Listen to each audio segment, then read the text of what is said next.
Hello and welcome to this video in the Facebook Ads Masterclass. In the previous video, we created your very first custom and lookalike audiences. In today's video, we're going to leverage the value of those custom audiences to get back in front of the eyes of those people who have already shown interest in your product by either visiting or adding that product to your cart. Why is it important to get back in front of those people? Believe it or not, the buying intent may have been there, but most customers, 98% in fact, don't buy on their first interaction with the brand or product. The purchase typically happens on the third visit. Getting back in front of those people is incredibly cost effective and produces a significantly higher ROI than just going after cold audiences alone. Before we jump into the training, I just wanted to ask a favor. Every single day I upload a video training on advertising, marketing, Shopify, or dropshipping. If these videos help you in any way, I would be humbled if you'd subscribe to this channel. I do this all for free and rely on advertising revenue and my consulting services to keep this channel going. By subscribing and watching the content, you get us closer to being able to have a self-sustained channel. Thank you so much for clicking through, and I hope you enjoyed the video. Targeting your customers is an absolute must when you're running any business. The easiest lead to close is a warm one who is already familiar with your product or service. Don't squander this opportunity to reach an audience who wants what you have. To begin, we must create the custom audiences. I have shown this in a previous video, so if you haven't watched that video already, there will be a link in the top right, as well as in the description. Now, the list of audiences that I use for retargeting. Number 1, website visitors 30 days. Number 2, view content for a specific product 30 days. Number 3, add to cart for a specific product for 3, 7, and 14 days. And then initiate checkout for a specific product for 3, 7, and 14 days. We do also need to create the following audiences: purchases for a specific product for 3, 7, and 14 days, as well as 30 days purchases for all products. In order to have a complete retargeting campaign, here's how I use my custom audiences to create ad sets. Buckle in, this part's going to be dry and boring. I apologize, but I want to show you every single one of them, and then we're going to kind of explain each one in a little bit of detail. Campaign 1, I do run a retargeting ad, and it's going to be a catalog sales ad. Do not do conversion, do catalog sales. We include website visitors 30 days and exclude website purchases for 30 days. Campaign 2. This is going to be a conversion campaign. The next 6 ad sets are a part of it. It's going to be a specific product ad for the view content for 30 days for that product, and then we want to get rid of the purchase, any purchase for 30 days for that product. And then we go to our add to cart for the specific product. We do 3 days, and we do the exclusion for purchases for 3 days for that product. The next one is the add to cart for 7 days. We exclude purchases of that product for 7 days, but we also exclude add to cart for that product within 3 days.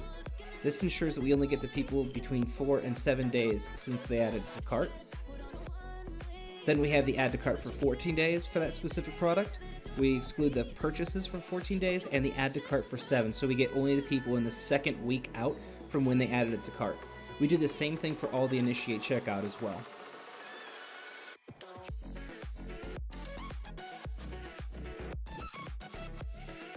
And then finally, I create a campaign. It's a reach campaign, and I do a frequency cap of 1 every 30 days, and I do purchases over the last 30 days.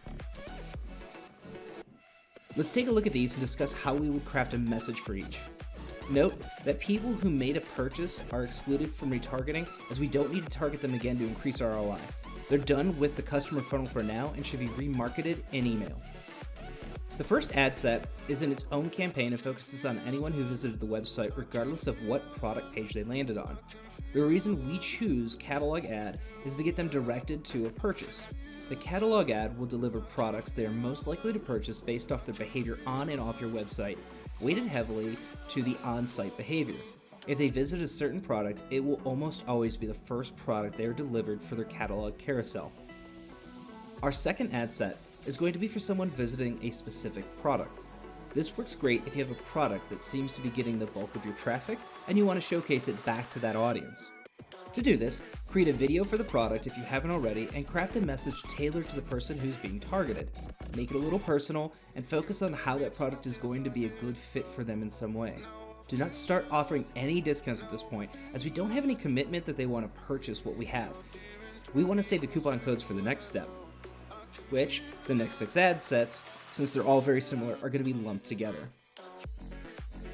We want to get back in front of people who have the highest intent to purchase. I separate all these people into 3 separate categories: 0 to 3 days, 4 to 7 days, and 8 to 14 days. Each group is showing that they're less interested in coming back to make a purchase, so each group should get a more convincing offer to bring them back into your funnel to purchase. This is where I typically take my abandoned cart email sequence and offer it as a retargeting campaign. Quick note, this means you don't need an email address to send abandoned cart messages. It'll just be on Facebook instead of to their email. Now, the first message, I give them a coupon of anywhere around like 10%, and that's the 0 to 3 days. So they were just on your website. They might need a little bit of extra finesse to, that little push to get them over the edge. And then 15% to the 4 to 7 days on average, and then 25% to for the 8 to 14 days. Now, this alone isn't enough to make them show up to the website. Create a message that is unique in its form to your brand identity. In one of my stores that's a little more playful, we talk about how their product isn't sure why it's still stuck on the shelf. They were certain today was the day that they were going to find their forever home. Then, in the second group, it grows even more worrisome in the tone to something like, "It's been a little bit, but we haven't given up hope that your product will be coming home with you. We spent a few hours reassuring your product that you just needed to grab something and you'll be back." Then in the last sequence, the 8 to 14 days, we'll go something along the lines of, "We spent a lot of time reassuring your product that there are plenty of other fish in the ocean, but they still want to come home with you. Would it help if we gave you a coupon for 25% off? This is your time to have fun, be creative, and try something new." The last ad set is a thank you campaign. I like to run one for all of my customers. I do a reach campaign and cap the frequency to 1 impression every 30 days. The time frame for the purchase window for the custom audience. And I craft a message something similar to, "Thank you for being a part of the family. We look forward to receiving your order."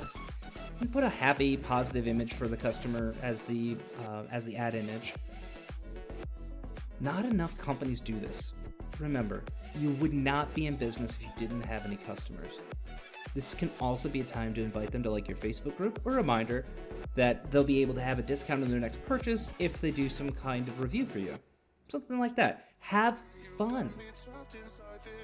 Let's set one of these up so you can see how to do a custom audience inclusion and exclusion. Go into your Facebook Ads Manager and create a new ad.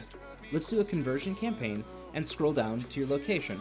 Set it to worldwide and make sure your age range is open, 18 to 65 plus. This is because everybody inside of your custom audience is who's going to receive this ad. So don't worry so much about where it's going and who it's going to. We already have that down. Just don't restrict anything. Now, above custom locations, click on the space for custom audiences. This will create a drop-down list. Just start typing in the name of your custom audience and add it to the ad set. For this one, we'll add to cart 3 days. Click exclude on the left under the text box. We're going to exclude the purchase for 3 days for that audience. That's all you have to do. Note, if you don't have access to ad level budgets, create a campaign for each retargeting ad set you're doing. Do not set these into a CBO right now. If you have access to ad set budget, create an ad set with an appropriate budget to get back in front of your audience about 1 time per day per person. If you only have 50 people in your audience, you'll have a smaller budget than someone who has 5,000. This is something you need to play with. This audience does grow as you do, so don't forget that if you're getting more traffic, to adjust the budgets on these ads as well. That's all for this video. If it helped you, please give it a like and subscribe to the channel for more daily advertising, marketing, Shopify, and dropshipping training. Thank you so much for watching, and I'll see you in the next video.